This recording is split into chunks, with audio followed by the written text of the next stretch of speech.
That's 2 minutes. We are waiting for the vice president. People.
It was funny.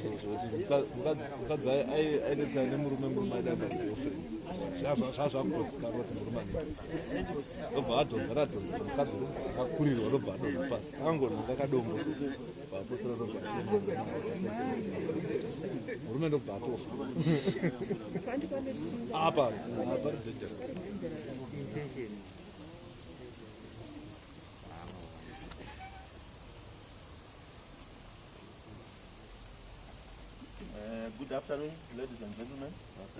Our apologies for the late start. We were just concluding our National Standing Committee meeting, and this press conference is going to be addressed by Vice President Kadadi. Thank you, Secretary General. Sorry, Vice President, can we ask you to remove your mask, please, so that your sound is not muffled?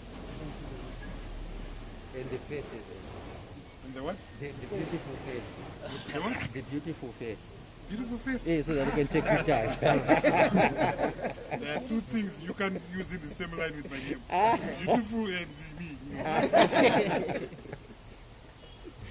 Well, good afternoon, ladies and gentlemen. We are very honored that at short notice we have once again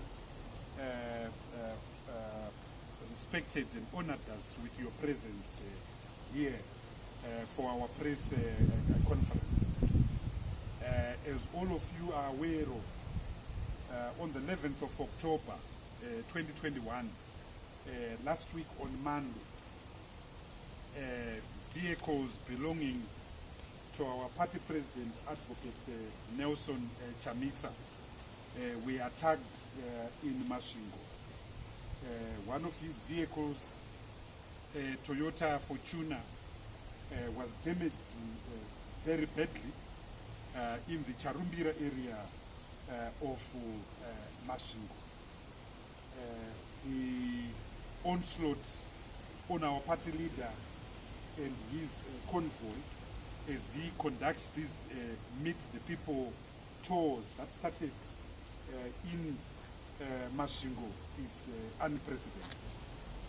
Only yesterday, the 19th of October 2021, his convoy was again attacked just outside Mutare, around the Zimunya area, as he drove from Chipinge.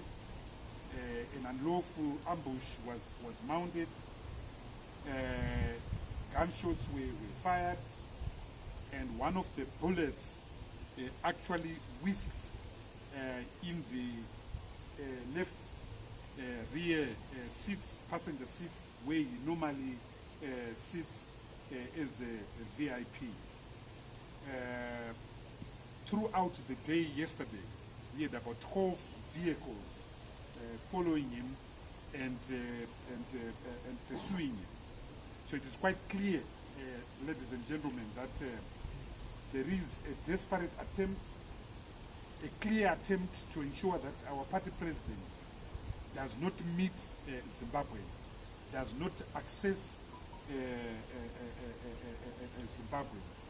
We condemn in the strongest terms the actions by ZANU-PF that are behind these unlawful attacks on our president, both in Masvingo and in Manicaland. In Masvingo, we are aware that some members of parliament of ZANU-PF actually organized rogue elements within the villages, waving some ill-written placards to prevent our president from talking to people, from meeting the people. But of course, the people know what they want. We saw massive crowds rushing to him, rushing to his convoy in Masvingo last week at places like Bikita, places like Nika, places like Jerera, places like Kwaroi.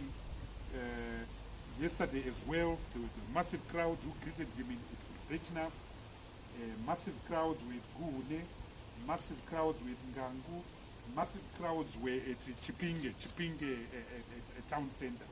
The fact is, you can't stop change, you can't stop a revolution, you can't stop transformation when it is the hour of transformation.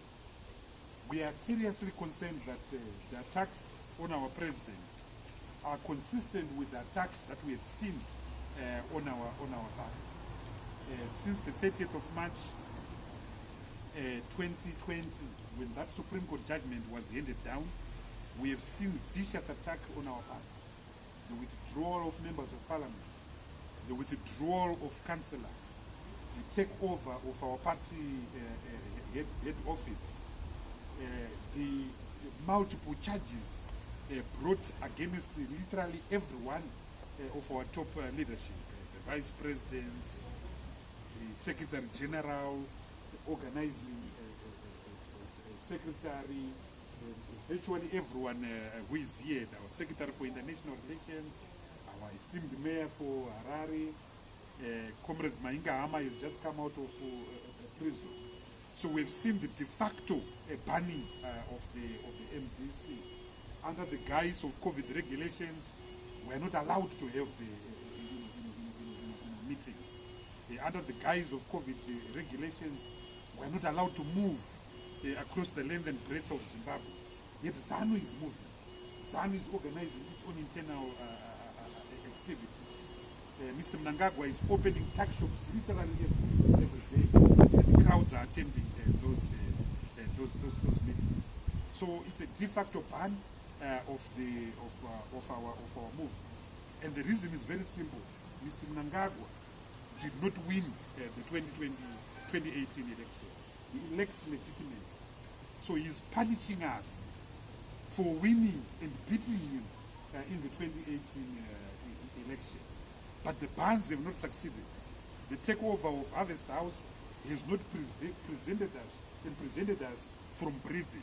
The party is alive, the party is speaking, and should President Chamisa be allowed to have a rally anywhere in the country, there will be 200,000 people. Even goats and snakes will attend that rally. That is fact. This party is alive, this party is breathing. What concerns us is that ZANU appear to be graduating from a de facto physical ban to elimination, to assassination attempts. So they are upping the gear, they are upping the ante, because they are more afraid of 2023 than they are of 2018. So we urge on state security agents to do the job that they are asked to do in terms of Section 205 and 206 of the Constitution of Zimbabwe, which is to protect citizens, which is to protect lives, which is to protect ordinary men and women, not the interests of a narrow elite located in a political party. We are also aware that the attacks on our leader, the attacks on our political party are not unique to us. They are massive attacks on the people of Zimbabwe. The arrests that I've spoken of are also arrests that are taking place in amongst ordinary citizens. As I'm talking to you right now, Makomborero Haruzivishe has been languishing at Chikurubi prison for months. Journalists are under attack. People like Wopo Chimono and others have spent months inside the Chikurubi prison. Vendors, activists, no one is safe. But it's not just the physical, violent attacks. It's also economic attacks. As I'm talking to you right now, the parallel exchange rate is almost 200. And there's no question that before the end of November 2021, it will have reached 400. The price of goods, have shot up. Inflation is back to literally 80% per month, which is the definition of hyperinflation. Civil servants are being paid in RTGS dollars when the price of goods is in US dollars or indexed in the parallel market exchange rate at supermarkets like Bon Marché or OK Bazaars. 50% of our people are living in extreme poverty, according to the World Bank. Our own economics department puts that figure at 79%. You know this because these people are our parents, these people are our brothers, these people are our sisters. 79% of our people are living in extreme poverty, surviving on less than $1.25 a day. We know what is happening in the townships. People are surviving on town, 4 leaves of vegetable, a little coke of cooking fat. Life is bad. Teachers have literally not gone to work for the past 2 years because they can't withstand the onslaught by this regime. So citizens are suffering the physical brute violence of ZANU-PF and the physical brute violence of ZANU-PF's economic mismanagement, as well as the scourge of corruption. These people are stealing left, right, and center. Contracts are being awarded that runs into millions and millions of dollars without going to tender. Those contracts are being inflated. Zimbabwe now belongs to a few individuals, a few cartels that are owning Zimbabwe. But the citizens have a solution. The citizens have converged for change. And our message for citizen convergence on change has been accepted. And we want to take this opportunity to thank the people of Zimbabwe for accepting our message of change. We want to thank the thousands and thousands of Zimbabweans that are flocking to meet our president in every district, in every village that he is traveling to. The slogan and the hashtag Ngapinde Mkomana is burning in the country. People want change. People want the transformation. Yet ZANU-PF have a different narrative, where the citizen in the Wanand is saying Ngapinde Mkomana, ZANU is saying Ngauraiwe Mkomana. We say to the authorities, please stop this madness. please stop this insanity. Uphold the decency of life. Uphold the dignity of being Zimbabwean. That is codified in the constitution of Zimbabwe. On our part, is MDC Alliance, led by Advocate Nelson Chamisa, with his leadership, those that are present, others that are not here, in particular our Vice President Lynette Karen Kore, Vice President Welshman Ngube, our organizer Amos Chibaya, who is not here, our Secretary for Rural Mobilization, Comrade Hebmo Chidziva. Our message is very clear. We will remain defiant within the confines allowed by the Constitution, Section 59 of our Constitution. So our President will continue with his meetings across the length and breadth of the country. We've also deployed other leaders, senior leaders of our party to the provinces as well. So you will see massive activity of our party in the rural areas because we cannot sit and fold our hands as the crisis ends, and we can't give ZANU-PF a blank check to insult and assault the people of Zimbabwe. We have a message to the international community, and our message is very simple. The regime of impunity and unaccountability continues in Zimbabwe. The people that destroyed our president's car last week, no one has been arrested. Yet there are videos that show the people committing the vandalism. There are videos of members of parliament of ZANU-PF doing what they are doing. So the culture of impunity, the culture of indifference continues. We call for the respect to the rule of law. We call for respect to constitutionalism. We call for the respect of human rights and human dignity. Our communities are under attack, and they too need to be defended. As I'm talking to you right now, citizens in Mutoko are under assault by alleged Chinese investors who are busy molesting their traditional lands, their heritage, their history. Citizens, the Tlengwe-Tlangani community in Chilonga, are facing the same fate. The people of Chinamora, Domboshawa, are facing the same fate from gold dealers. The people in Inde, Wange, Matebeleland are facing the same fate. The people in Checheche and other parts of Manicaland are also facing the same fate from Billy Rottenberg and his green fuels company. So communities must defend themselves, legal remedies. Communities are entitled to say no. So in conclusion, I want to call upon the international community, in particular SADC, that the situation in Zimbabwe is burning, that a soft landing needs to be created, and the only thing that will create a soft landing is genuine dialogue by the two principal organizations in this country, the MDC Alliance and ZANU-PF, and by the two principal actors in this country, Mr. Mnangagwa and Advocate Nelson Chamisa. Anything else is just a side show, and you know that I'm referring to Poland. It's an important side show. That dialogue must focus on reforms. We need reforms to the Electoral Act, the restoration of the integrity of the Constitution. We need to go back to the Constitution as it was in 2013. Media reforms. It is a crime, ladies and gentlemen, that 41 years after independence, Zimbabwe still has one broadcasting house, Zimbabwe Broadcasting Corporation, ZBC, which annually wins awards for best broadcasting house. It competes with itself. We need community radio stations. Put simply, we need reform. The alignment of the laws to the country's constitution. It is important, ladies and gentlemen, as I conclude, that we citizens play our part, that we have our own agency. As Bob Marley once sang, none but ourselves are our own liberators.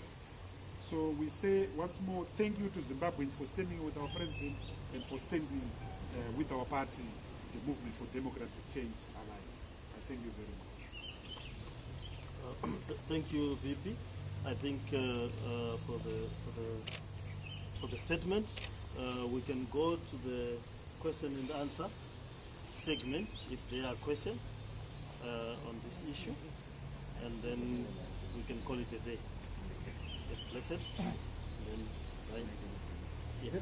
Yes, my name is Blessed Mhlanga from March and Soul TV and radio. They have, if you have noticed on social media, there's been a comparison of bullet holes in the wall, the picture that appears on the car that you allege was shot at by a gun. Can you explain the questions that are coming around where people are saying this is not what a bullet hole looks like? They allege that it was not a bullet hole and it was not staged. It is actually stage managed. Can you explain that concern? Let's have. Yes. Okay, my name is Ahmed from ENC. Mr. BP, last time your president was attacked last week, and he's also been attacked in the past. So what action is the party going to take over the continuous attack on your president? Okay, thank you. Yes. Okay, thank you. I'm Leopold from News Zimbabwe Newspaper. We have talked to the police, asked questions on what action will be taken on those who use the right word, assaulted the MDC Alliance president. My question is, has the MDC Alliance reported the matter at police stations? Because the police spokesperson says there has no such report, not know anything, etc. Meeting and stuff like that. Okay, thank you. Yes, last question. Oh, it was the same question. Okay. Yeah, well, reports have been made to the Zimbabwe Republic Police in Manika. In any event where there's a clear assault has happened in Manicaland, the police can't wait for a report. They have to be proactive and they have to do their job. Their primary duty is to protect citizens. Their primary duty is to protect property. That is enshrined in the Constitution. So we have done that. The question you asked, Pindai, look, it's a question we are constantly answering. The party will protect itself within its capabilities, but we are ordinary citizens, unarmed citizens. There's a limit to which we can defend ourselves. So we can't defend ourselves against bullets, against lawlessness. Otherwise, we'd have to change our name from the MDC Alliance to Zimbabwe's Liberation Move and change our head office from 44 Nelson Mandela to somewhere in the bush, and we have no intention of doing that. Which is why I've called for external refereeing in the form of SADC. We have a duty to protect life, we have a duty to preserve life, we have a duty to make sure that our differences are managed, and they are managed through dialogue. Zimbabwe is not the only country that has elections. Only a few months ago, Mr. Mnangagwa was in Zambia celebrating the victory of democracy. Yet he doesn't see the irony that here back at home he is stifling that. People, there's violence, by-elections can't be held. The irony escapes him when he goes to places like Zambia or Malawi where democracy is flourishing. Dara's question, ZANU has always blamed the victims. It didn't start with us. If you have studied the history of Gukurahundi, constantly Joshua Ngomo and Zapu were blamed. As I'm talking to you right now, Joanna Mamombe, Cecilia Chimbiri, and Mitsai Maroa are facing a crime of having abducted themselves. So we are not going to entertain and go into false narratives. The president was attacked not just yesterday, but also in Masvingo. But that's not the first time. We have been assaulted over and over again.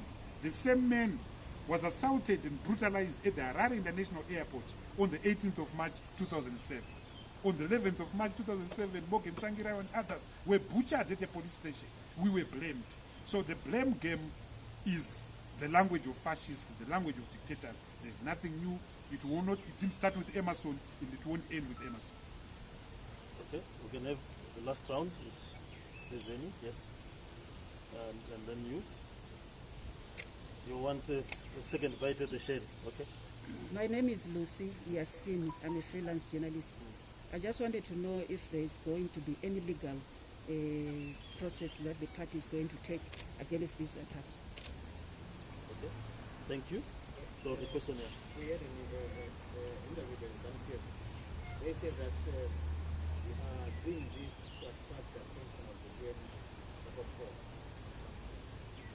Would you mind to take up in context?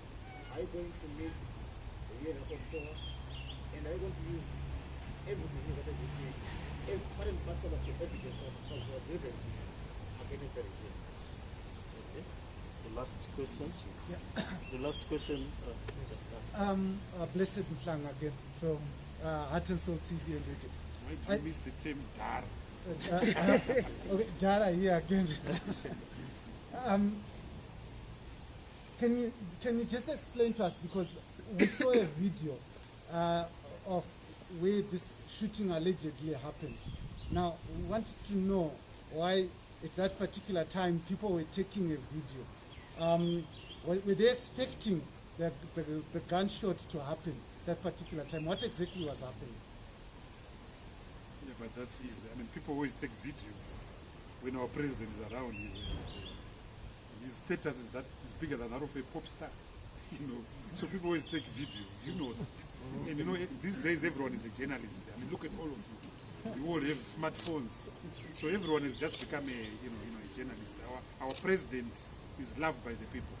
Everyone wants a selfie with him. Each time I move with him, you have to run away because everyone wants a selfie.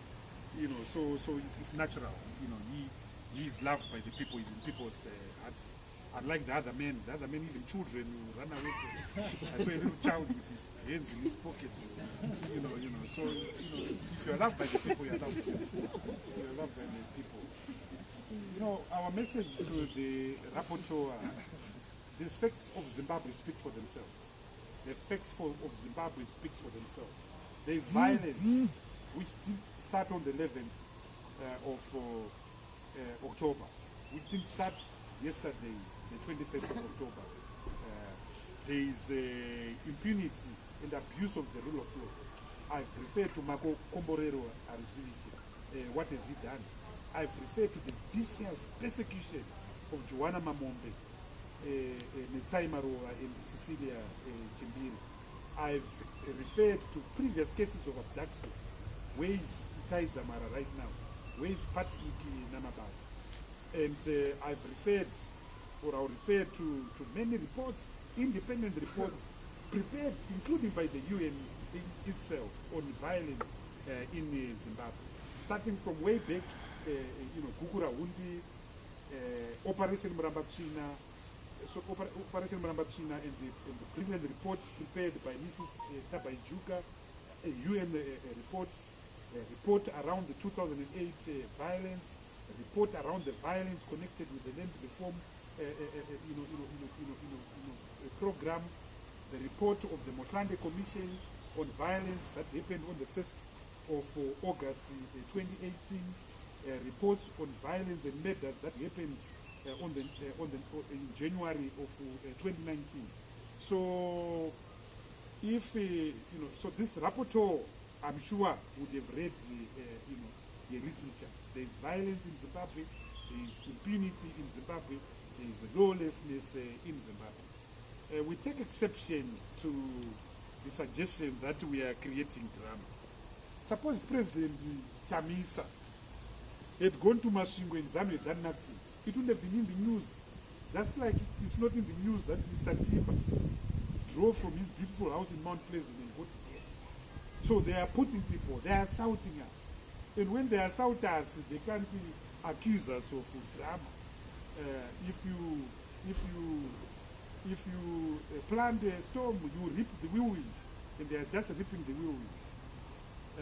You see your question. You know, we are tired of the courts. We are tired of the courts. The courts have been weaponized. The courts have been emasculated.